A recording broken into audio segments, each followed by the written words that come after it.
산속 오두막 안에서 필로멜라는 아무 말도 하지 못한 채 남아 있습니다. 문은 닫혀 있고 밖에서는 그녀가 죽었다는 거짓말이 이미 퍼졌습니다. 하지만 그녀가 잃은 것은 목소리였지 기억 자체는 아니었습니다. 그녀는 천을 끌어당기고 사건을 한 올씩 다른 언어로 바꿉니다. 웨이 전승은 파국보다 먼저 말 없는 증언의 장면을 보여줄까요? 천은 장식이 아니라 닫힌 방 밖으로 나가는 유일한 길이 됩니다. 필로멜라는 아테네 왕 판디온의 딸로 전해지는 젊은 여성 인물입니다. 언니 프로크네 역시 같은 왕의 딸이며 두 사람은 한 집에서 출발합니다. 전승에 따르면 판디온은 전쟁에 도움을 받은 뒤 테레우스와 동맹을 맺습니다. 그 보답처럼 프로크네는 트라키아의 왕 테레우스에게 멀리 시집갑니다. 처음이 결혼은 왕가와 왕가를 잇는 평온한 정치적 약속처럼 보입니다. 그러나 시간이 지나자 프로크네는 아테네에 남은 동생을 그리워합니다. 그녀는 남편에게 필로멜라를 데려와 달라고 간절히 다시 부탁합니다. 테레우스가 아테네로 향하는 순간 이야기는 가족 방문처럼 보입니다. 하지만 전승은 이 여정을 가장 어두운 방향으로 천천히 꺾어 놓습니다. 테레우스는 필로멜라에게 폭력을 저지르고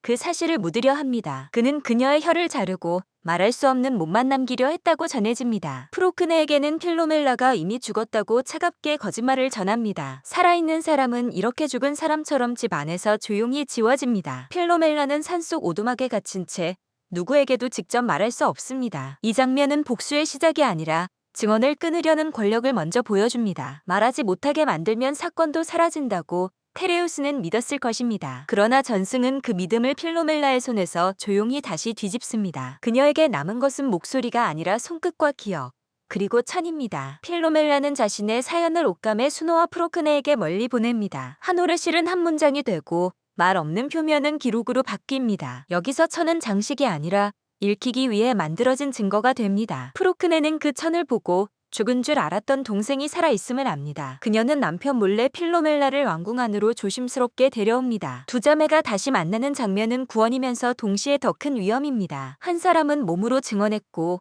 다른 한 사람은 그 증언을 읽었습니다. 이제 질문은 침묵당한 사람이 어떻게 다시 돌아오는가로 바뀝니다. 필로멜라는 목소리 없이 돌아왔지만 사건은 더 이상 감춰지지 않습니다. 프로크네는 복수를 선택하고 전승은 그 선택을 매우 어둡게 밀어붙입니다. 그 복수는 테레우스가 아니라 아들 이티스에게 먼저 잔혹하게 향합니다. 전승에 따르면 아이는 죽임을 당하고 테레우스에게 끔찍한 식탁이 놓입니다. 이 장면을 단순한 응징으로 읽기 어려운 이유가 여기에 있습니다. 폭력은 진실을 지우지 못했지만 진실 뒤의 선택도 무고하지 않습니다. 프로크네는 읽었고 결심했고 그 결심의 대가를 가족 전체가 치릅니다. 필로멜라도 단지 피해자로 멈추지 않고 사건을 이동시킨 사람이 됩니다. 그녀가 만든 천은 닫힌 방에서 왕궁까지 움직인 두 번째 목소리입니다. 테레우스는 남편이자 왕이지만 그 권력은 천위의 말을 막지 못합니다. 전승은 여기서 인간의 말이 새의 울음으로 바뀌는 결말을 붙입니다. 프로크네의 이야기는 슬픈 나이팅게일 기원담으로 오래 기억됩니다. 그 울음은 아름다운 노래가 아니라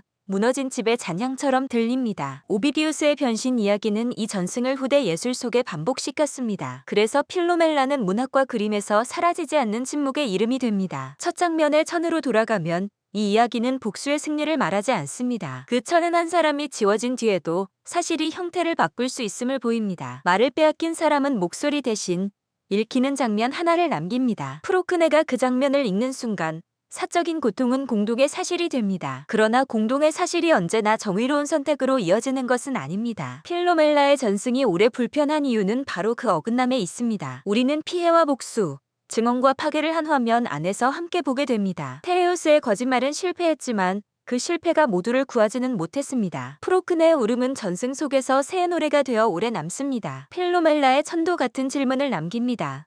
빼앗긴 말은 어디로 가는가? 그 말은 사라지지 않고 손과 실과 그림 속으로 자리를 옮깁니다. 그리고 누군가 그것을 읽는 순간 침묵은 다시 하나의 사건이 됩니다. 필로멜라가 남긴 것은 완성된 복수가 아니라 지워지지 않는 증언입니다. 그래서 이 전승의 마지막은 승리가 아니라 아직 닫히지 않은 질문입니다. 말을 빼앗긴 뒤에도 진실은 어떤 형태로 끝까지 살아남을 수 있을까요?